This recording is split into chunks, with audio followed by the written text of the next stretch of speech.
You're listening to the Flip My Funnel podcast, a daily podcast dedicated to helping B2B marketing, sales, and customer success professionals become masters of their craft.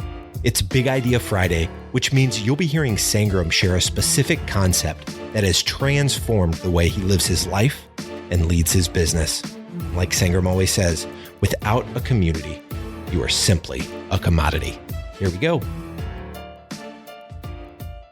Sangram here. Welcome to another fun episode of Flip My Funnel podcast. Today, I'm joined with Barbara Smith, who is the CEO of the Whale Hunting. So we're going to hear a little bit more about whale hunting, what that means. She's an author. She obviously talks about the whale hunter and the process around it. And I love this line that she has on LinkedIn that says that she helps CEOs that between 10 million and 250 million in revenue to help them accelerate growth. So if you want to grow, that's what this podcast is going to be all about. I'm going to talk about what is sales 1.0, what is sales 2.0, and what is sales 3.0 look like. So with that, Barbara, welcome to the show. Thanks, Sangram. I'm really happy to be here. Appreciate the invitation.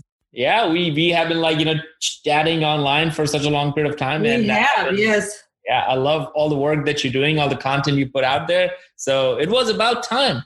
It was indeed, yes. Yeah. All right. So fun fact about yourself. Fun fact about me. Well, what people do not know about me is that I actually wrote the words to my high school alma mater. Whoa. So I'm legendary in my high school. Wow, that is big. Well, thanks for sharing. That's a big fun fact. Yeah. I love that. All right. Well, let's dive into it, Barbara. You have written the book and in many ways around this concept. I saw that you have started a series of articles on LinkedIn talking about this 1.0, 2.0, 3.0. So just educate us. What is 1.0? Well, I started with the concept of my book, Whale Hunting, which lays out the framework for my work, was published in 2008. And that was about the same time that Sales 2.0 was gaining traction. That's kind of when it was invented, Sales 2.0. And Sales 2.0 was really, I think, the birth of digital sales and social sales. So Sales 1.0 would be sales up to that point. It was kind of traditional sales methodology. And 2.0 was kind of the entrance of the digital age or the information age, if you will. And so last year, my book was 10 years old. And it was also about that time that Gerhard Schwanner from Selling Power, he had been using the mantra of Sales 2.0 for all of his events for quite some time. And he switched over to Sales 3.0. So I had, what you were referring to, I had published an article on LinkedIn about what had changed from when I published my book in 2008, what had changed in B2B sales and what I call whale hunting sales, which is large account sales. What was different in 10 years, and trying to take stock of that for myself and my clients, et cetera. And so I was trying to figure out what was different. Well, one thing that had changed is where you come in with account-based marketing. Now, I would like to think that you didn't invent account-based marketing, because whale hunting has always been about an account-based focus, but you certainly made it relevant and you brought technology to it. So one thing that's new in Sales 3.0 is the great influx of technology into the sales process. And with that technology, more recently, artificial intelligence technology, I would say that is completely new since 2008 when I published Whale Hunting. There was really, in my world, no conversation about artificial intelligence in sales at that time. Sales enablement as a terminology is completely new as part of what you might call Sales 3.0. So many things have changed, not entirely for the better, but maybe for the better. We have one thing that concerns me in sales is, in a lot of ways, a tendency to substitute a technology solution for a more comprehensive look at what's going on in the sales process. I'm not picking on you when I say that, but we have these stacks and stacks and stacks of technology solutions that are very hard for people to understand, some of which are not suitable for my market, which is a mid-sized, the $10 to $250 million revenue. It's not a mom and pop market. It's definitely companies that are on a growth path.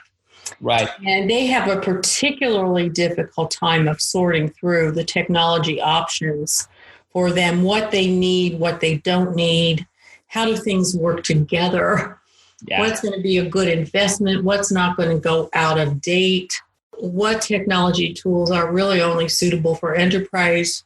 A lot of really good enterprise tools are not suitable for that mid-market, et cetera. So in a lot of ways, technology is problematic, not necessarily helpful to them. In other ways, technology has exploded the capabilities for sales teams and given us the opportunity to be much more customer-centric. In other ways, technology moves us away from better relationships with customers. And whale hunting, like Terminus, you are extremely customer-centric, which is a lot what I love about you and what I love about your company. You're very, very customer-centric, and whale hunting has always been that. So I'm a fan of what encourages that, and I'm not a fan of what moves us in the wrong direction there. Yeah, I love that. I think, well, thanks for sharing that. And, when I think about, to your point, I was making notes on this.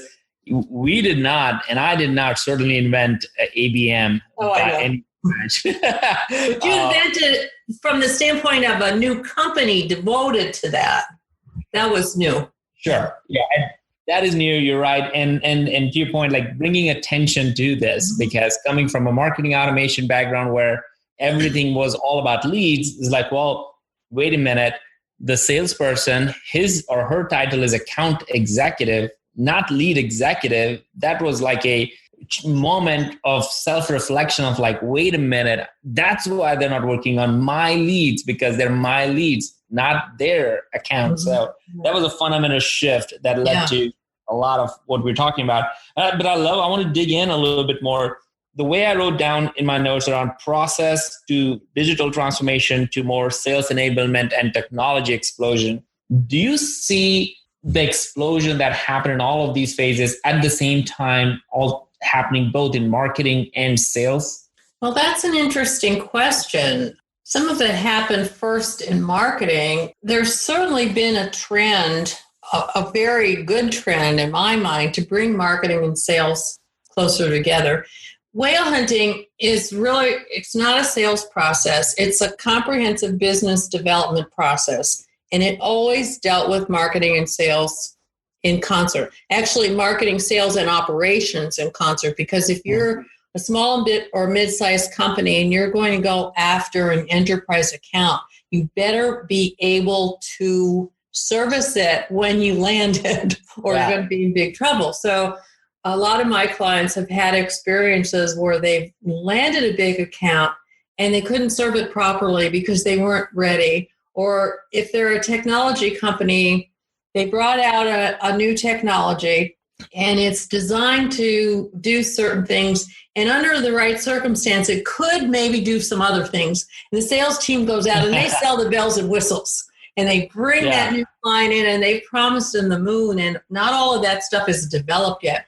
I know you're a technology person, so you know that scenario. And I've had clients who have been really burned in the past from those cases where the sales team and the operations team or the development team were not in sync. And also we've seen lots of cases where marketing and sales are not on the same page. So whale hunting is business development that gets people on the same page throughout the whole company. Everybody understands how we make money. Everybody understands that we all have a role in the sale and we all have a role in the servicing of the client. And so the more general understanding of sales as not a standalone unit, but very deeply integrated with the rest of the company, I think has been very beneficial. And that's relatively new over certainly the past decade that I've been talking about and writing about. Yeah, it's pretty cool. Well, what would you say? Now I'm very curious based on that response, Barbara. What would you say is the future of sales? Well, let me say it in two different ways. The future of the complex sale, is very promising for human beings enabled by great technology. The future of the transactional sale is all technology. I see what you're saying. Like, so this is a big, could you double click on that? Like, for people like, well, people might consider themselves, maybe all B2B sales is complex in a sense, maybe because there are multiple people in the decision-making process, the size of the deal, but that's not necessarily true. There are B2B sales that are very transactional in nature too. I think that what's going on with technology is anything that can be sold directly from any kind of catalog to the buyer. Yeah. Where there's an order taker, the order taker will disappear. I mean, we're buying cars directly from catalogs, digital catalogs, and they're being delivered essentially in vending machines, right? Yeah. There's one a few miles from where I live, a big, I forget what they're called, but it's a big, huge car vending machine. You order your car and you go pick it up. I guess you put a quarter in or something and your car comes down the elevator and you drive it away. That's what I mean. All of these industries have been disintermediated over the past, decades, and it's continuing to happen. And wherever the customer and the product can come together directly without any middle person, that's going to happen. It's inevitable. And the machines are going to talk to the machines. The dishwasher is going to order its own soap. That's already happening. It's happening. The big machines are going to order their own replacement parts. And so all of this transaction is going to continue to disintermediate. And there will not be order takers on the phone. There'll be customer service people, but that's a sad truth. I completely believe that to be true. But where people need advice, where the sale is complex, how do I make this work over my whole enterprise? How do I make this work globally? How do I make it work? I have a bigger problem to solve. I can't envision how to make this business better. Then that's going to get much more fun, much more valuable, and more people are going to be involved. It will be much more collaborative. Yeah, I love that. The salespeople will have to be better informed. They'll have to know a lot more about business in general, more about the industry, more about how businesses make money, have a different kind of conversation, be completely focused on the customer, not on their bells and whistles. Totally different conversation. And we're moving in that direction. There's all kinds of talk and advice about that, but we're not there yet. We're not training for that at all. No, right. Current sales training. I love that you talked about sales enablement as a big part of 3.0. And I feel like that is something that wasn't even talked about in the last decade or so, which I think is a big topic in itself. All right, cool. So I already have these many notes over here. So I'm going to try to recap with a couple of big ideas that I got. And I then want you to share the challenge, like a challenge for the leaders in sales, leaders in any division or any function. Like, what is it that they should really think about? Something actionable. So I think people should go look at your book, Whale Hunting, and this idea of 1.0, 2.0, 3.0 is important to almost go in. I think people can listen to this podcast and go and look at, well, am I a 1.0 process person? Or am I someone who's just digital, social savvy, and I get it? And what will it take for me to be 3.0, which is technology plus AI plus sales enablement, that level of deep understanding of the process. So figuring out where you are and where you need to go, I think is going to be incredibly important. I love the part that you talked about. Well, it is one team, and we talk about one team all the time, but one team we didn't talk about until today has been marketing and sales. And you introduced the third very important team member or team members, which is operations. So if you're doing large account and if you're going after them, you need to have this one team idea, but don't go in with just marketing and sales talking about it. Get your operations involved so you can segment it the right way, tier it the right way, analyze it the right way. Your operations team is super important. Oh, and then I love as we talked about the future of sales, and you got into all these incredibly amazing idea of like, look, the transactional as well as the non-transactional complex sales. There's a completely two separate set of things. Figure out where you stand. If you are doing more of an order taking, as you said, then your job is going to go away. And it's sad, but it's true, because that's what, that to your point, dishwashers are already ordering their own dishwasher. So you don't need to worry about that part of it. The transactional sales are going to be taken care of, and nobody in order taking will continue to have job. But then you mentioned this mega point, which I feel is the big takeaway for me personally, and hopefully for others, which is wherever customer and product will come together, wherever that thing happens, I think that's where the magic is. That's where you need to kind of focus on. And if you can make that thing work, then you just have a great sales career. So those were some of the many, and I'll add more to the show notes. But what is the one challenge you want to share with everybody, Barbara? Well, my newest book is called Whale Hunting with Global Accounts. And when I was researching for that, I talked with a lot of big company buyers. And what they told me is, we are tired of sellers who are shallow, who come in and talk about their products and services and what they can do. We need sellers who can help us devise and achieve strategic objectives. So my challenge is, how can you educate your sellers to devise and help their clients achieve strategic objectives?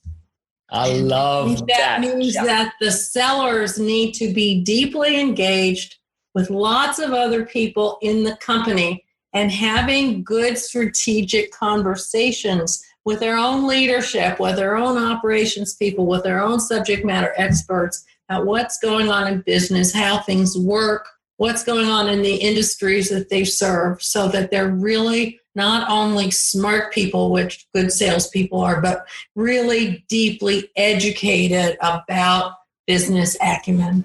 Boom. You've been listening to the Flip My Funnel podcast. To make sure that you never miss an episode, subscribe to the show in your favorite podcast player. If you have an iPhone, we'd love for you to open the Apple Podcasts app and leave a review. Thank you so much for listening. Until next time.